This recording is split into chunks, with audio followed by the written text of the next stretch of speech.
মন্ত্রী শুক্লাচরণ নোয়াতিয়ার এসকর্ট গাড়ির সঙ্গে মুখোমুখি সংঘর্ষে প্রাণ হারালেন এক অবসরপ্রাপ্ত শিক্ষক। মৃত ব্যক্তির নাম অমর চাঁদ চৌধুরী। তিনি বাইক চালিয়ে যাচ্ছিলেন বলে জানা গেছে। ঘটনাটি ঘটে বিশালগড় পূর্ব লক্ষ্মীবিল এলাকার লকডাউন চৌমোহনীতে। প্রত্যক্ষদর্শীর সূত্রে খবর, মন্ত্রী শুক্লাচরণ নোয়াতিয়ার এসকর্ট গাড়ির সঙ্গে বাইকের মুখোমুখি ধাক্কা লাগে। সংঘর্ষের তীব্রতায় গুরুতর আহত হন বাইক চালক অমর চাঁদ চৌধুরী। দুর্ঘটনার পরপরই অগ্নি নির্বাপক বাহিনী কর্মীরা ঘটনাস্থলে পৌঁছে আহত ব্যক্তিকে উদ্ধার করে বিশালগড় মহকুমা হাসপাতালে নিয়ে যান। সেখানে প্রাথমিক চিকিৎসার পর অবস্থার অবনতি হওয়ায় তাকে আগরতলার জিবি হাসপাতালে রেফার করা হয়। তবে জিবি হাসপাতালে নিয়ে যাওয়ার পথেই তার মৃত্যু হয় বলে জানা গেছে। এই মর্মান্তিক ঘটনায় গভীর শোক প্রকাশ করেছেন মন্ত্রী শুক্লাচরণ নোয়াতিয়া। ঘটনার পর তিনি তার সমস্ত নির্ধারিত কর্মসূচি ও অনুষ্ঠান বাতিল করেন। দুর্ঘটনাকে ঘিরে গোটা এলাকায় নেমে এসেছে শোকের ছায়া। পুলিশ ঘটনার তদন্ত শুরু করেছে। Bureau report, news 24 zone.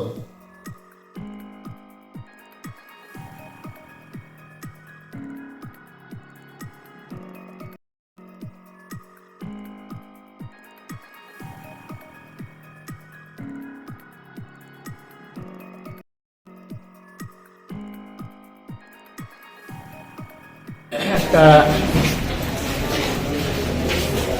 দুঃখজনক একটা ঘটনা। প্রায়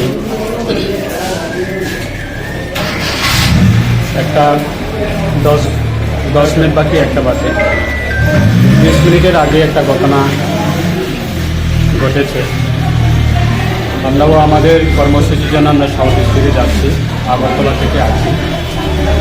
বিশালগড় বিধানসভা কেন্দ্রের অন্তর্গত বাইপাস, যেটা লকডাউনের সময় লকডাউন বাজার, সেটাকে 3-4টি দোকান বোধহয় বসেছে এখানে।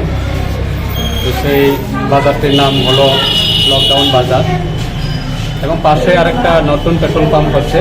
ওইখান থেকে প্রায় বোধহয় 150 থেকে 200 মিটার একটা ডিস্টেন্স হবে। আমরা যাচ্ছি, আমরা বাইপাস দিয়ে হঠাৎ করে আমাদের সিকিউরিটির সামনে, সিকিউরিটি গাড়ির সামনে একটা 4 মুখ রাস্তা রয়েছে। আমরা যাচ্ছি ন্যাশনাল হাইওয়ে বাইপাসের মাধ্যমে এবং অচেনা লোক একজন বাইক, বয়স্ক, উনি বাইক চালিয়ে আছে। হঠাৎ করে উনি স্পিডে ন্যাশনাল হাইওয়েটাকে ক্রস করার জন্য উনি আমাদের স্কোয়াডের গাড়ির সামনে চলে আসে। স্কোয়াডের গাড়ির সঙ্গে মুখোমুখি সংঘর্ষ হচ্ছে। বয়স্ক খুব একটা দুর্ভাগ্য ঘটনা সেটা। এবং সঙ্গে সঙ্গে আমার সিকিউরিটি গাড়ি দিয়ে আমি সিকিউরিটি গাড়িকে বলে সিকিউরিটি গাড়ির মাধ্যমে হসপিটালে ওনাকে তুলে আনার জন্য সঙ্গে সঙ্গে আমি নির্দেশ দিয়েছি এবং আমার সিকিউরিটি গাড়িতে উঠিয়ে পেশেন্টটাকে আমরা সঙ্গে সঙ্গে বিশালগড় সাব ডিভিশনাল হসপিটালে আমরা এনেছি।